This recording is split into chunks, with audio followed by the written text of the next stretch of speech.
Hey everyone, today I'll be discussing my EPQ project, how I became a Minecraft speedrunner. Sit back, grab yourself a snack, and enjoy.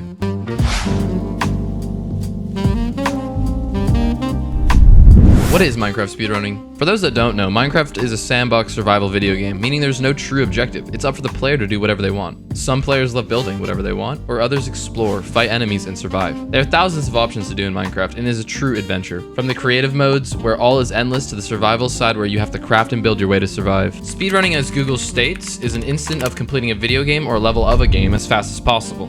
Basically, how fast can you beat a video game?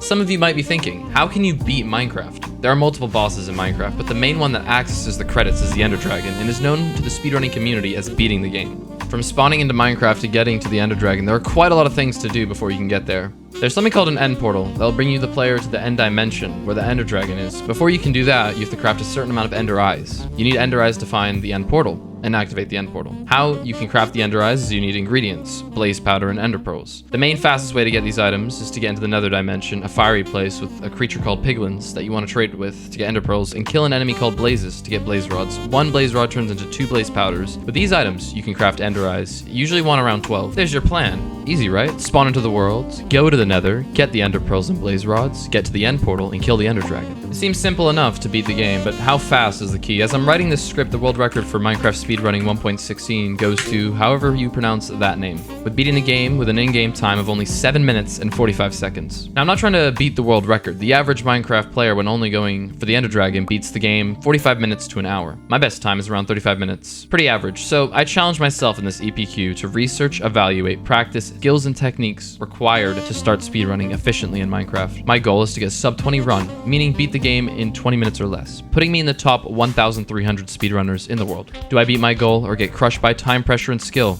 You have to keep watching to find out. This is a documentation of my journey.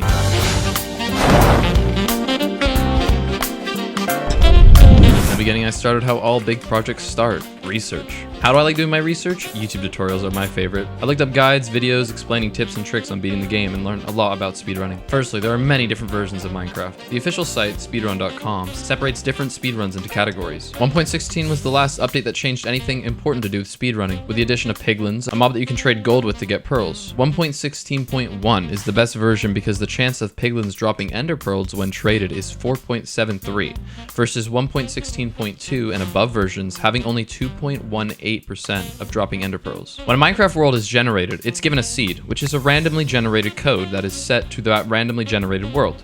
You can speedrun set seeds, meaning you know what the world would look like, or random seeds, therefore the world is completely computerly generated and you don't know what is in it. My previous experience with Minecraft is I played it casually for years, hopping on and off occasionally, sometimes coming back for multiplayer servers and to play with friends, etc. However, I've never fully tried to speedrun the game before, so the first time ever, my decision for speedrunning was random seed 1.16.1, and this was my strategy I was planning to learn. Some parts of this technique can get quite complicated, so stay with me. This strategy in basic terms has 8 steps/techniques, or better, say things I need to master to lower my time. Number 1, village. Number 2, fast portaling. Number 3, bastions with F3 X-ray. Number 4, trading with piglins. Number 5, F3 X-ray nether fortress. Number 6, blind travel. Number 7, triangulation. Number 8, 1 cycle bed. Let's start with number 1, villages. I would need to spawn next to a village. I would do this by repetitively spawning into random worlds till I get next to a village. Then I can start my run. This is because villages have important resources like hay bales for food, iron from iron golems, chances for blacksmith gear, and most importantly, beds to 1 cycle the dragon, which I'll get onto later. Once I'm finished with the village, I would need to waste no time at all. I'd start looking for a lava pool. This is so I can create a nether portal as fast as possible and get into the nether. There was a certain technique of fast building portals that I would need to learn and master. Now, once I'm in the nether, I would need to look for a bastion. A bastion is one of the 2 most important structures in the nether. It has a lot of gold and piglins to trade with, making it very useful to get ender pearls from. Now, by using the vanilla keybind of F3 on your keyboard, this will open the debug screen. This shows a lot of important information, from coordinates to biomes, and importantly for this use, an entity counter. It's a number that shows how many entities, mobs, are rendered in your field of view. When looking around the nether, you can see when the entity number spikes up, knowing that there's a lot of mobs in that area. By lowering your FOV, you can zone in where exactly this big mosh of enemies is. Therefore, you can find either nether fortresses or bastions using this technique. Once you find a bastion, you'll find a lot of gold and piglins to trade with. Mass trading until you get 12 pearls and hopefully some obsidian for blind traveling later. The best technique for trading is wearing some type of gold armor so they don't attack you, and dig them into a hole so you can trade with them without them escaping. Now, using the same technique to find the bastion, use the F3 debug menu using the entity numbers to find a fortress. Once you find a fortress, you'll just be able to find a blaze spawner and kill a bunch of blazes till you get enough blaze rods. You want around 6 to 8. Blind travel is pretty hard to explain. On a basic level, strongholds are the rooms with the end portals, and they're always around 1,000 blocks away from spawn, roughly.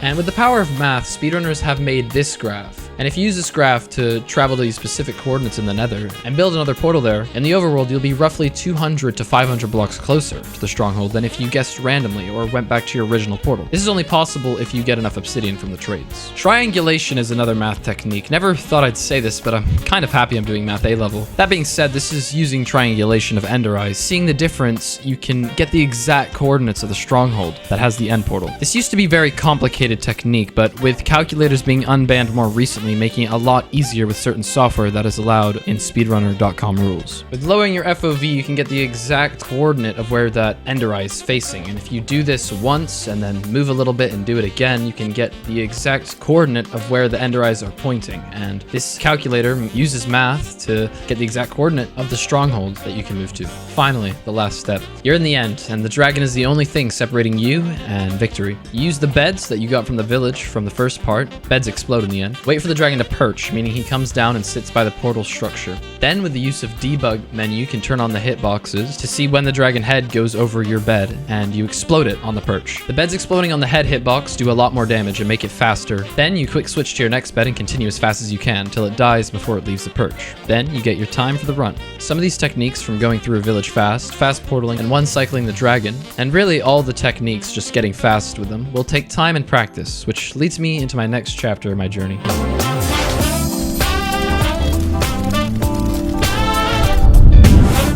After all that research was finally completed, I decided to make a Gantt chart, planning from the script of this very video and to all the practice maps I would need to play, etc. After all that was done, I had a sudden burst of excitement and motivation to start applying all my plans. I started by downloading all the programs I would need for speedruns, like proper timers and the proper version I'd need and the different maps I wanted to practice on. It was all coming together and it felt like it would actually be applicable. At first, it felt all a bit off. Haven't played Minecraft in a while, had to change my keybinds. I started with practicing all the steps in order, separately on different maps, but as time went on, I put more hours into practicing. It all started becoming second nature to me. I said it became second nature, but honestly, it took quite a lot of time practicing before I got there. I started out barely knowing what to do, but as time went on and my time of speed portaling and cycling the dragon improved, it was a slow improvement each day, but as hours turned into days and days turned into weeks, I could feel myself getting more and more comfortable with all the mechanics. Now, I could bore you with hours and hours of gameplay of me slowly improving in all the mechanics, but really, let's just skip to the end. Several months later. After all the practicing, I felt like I'd mastered the main steps. My excitement felt like a flame. There was only one thing left to do, to start putting all the techniques together and start speedrunning, trying to get that sub 20 run.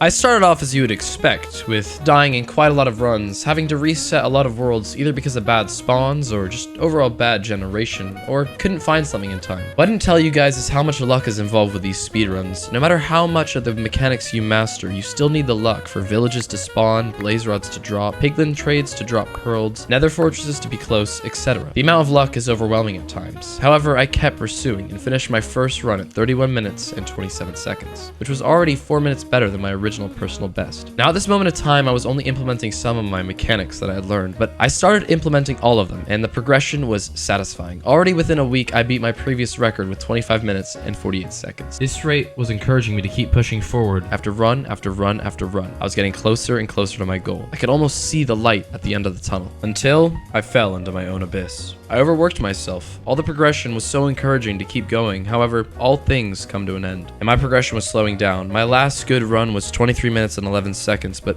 I couldn't beat it. Run after run, I peaked and I couldn't get past it. The feeling was awful. I lost my drive, my motivation, all this work to be so close yet so far from my goal. I felt that the game hated me, and anything I was doing well in time, something in the game would ruin the run. I decided to take a break. I couldn't expect myself to continuously do this without getting fatigued. I was being unrealistic with myself. I needed a balance. So I went off, stepped away from my computer, touched some grass. I would recommend it, quite therapeutic actually. Went to Amsterdam with my family for a bit, and on my return I decided it was time to start again. I didn't want to jump straight into runs again, so I built myself back up, starting on the practice maps to get back into flow. It was like muscle memory, and I finally started doing runs again. This time I changed my mindset. No matter what happened in the run, it was my fault if it went wrong. I overlooked back to my previous runs, every time analyzing what was going wrong. How could I improve? This skyrocketed my performance. My next big leap for a run being 21 minutes and 56 seconds. I felt that drive and motivation pump back into my blood again. I kept fighting no matter what. I would do a run, analyze, improve continuously. I would do this for quite some time until finally.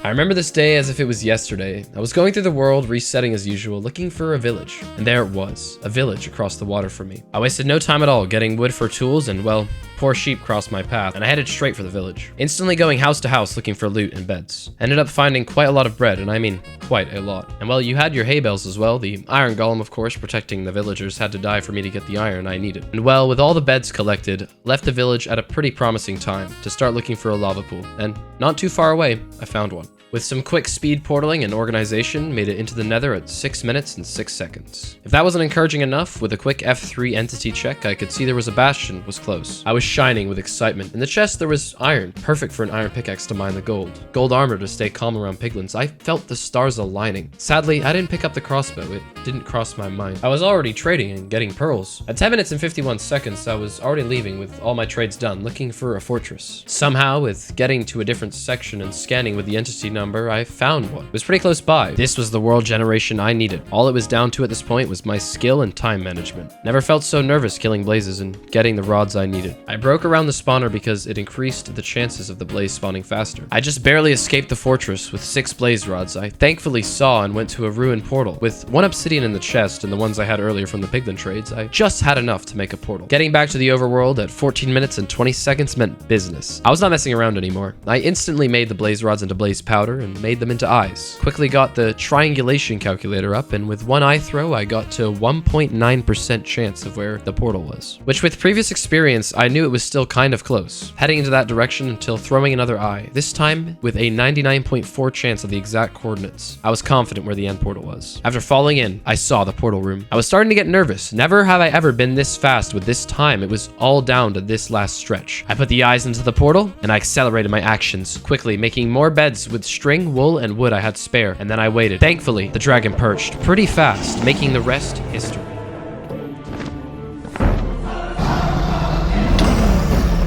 You can use a shovel this whole time to out campfires. I thought you had to throw splash water. What?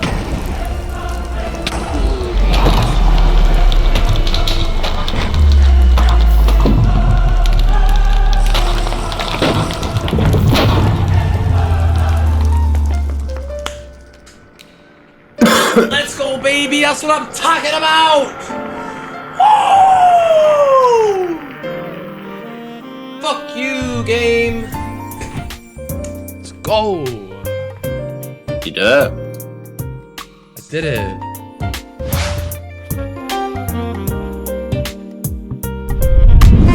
Wow. This EPQ has been a journey.